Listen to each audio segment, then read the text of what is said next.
So I've now tied my eye line on the side. Sorry, that's the cheek line, and this is the eye line. So now it'll define my cheeks further, and you can see I've tied it nicely and tightly, leaving about 1 inch on either side of string that I'll flatten down on both sides. Then what I did, I moved ahead a little bit, is I began ladder stitching across the back, and now I'm going to ladder stitch over the top. That'll be the next step, so that the threads can't move at all.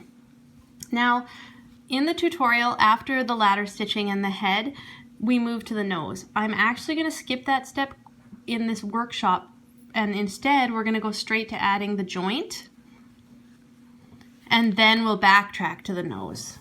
Now, I'm not going to do the whole joint process in video because it is well explained in the tutorial, but I will tell you, you will thread your long doll making needle with some of your string, or you can use doubled thread, it's up to you. You'll come through the top of the head and through the core, and you'll come out the bottom. This is a very difficult process to do on video because it's not an easy thing. And then you'll be coming through the bottom, and pretend there's a string attached. I'm just not quite ready. And the string will be attached, and then I'll go in through this hole and back out to the top. At this point, I would tie the thread, like in the tutorial, so that it doesn't move around, and then come back and make sure I'm coming through this hole and going here, or coming through this hole, going here, and then coming back. Basically, you want to string across all 3 of these holes.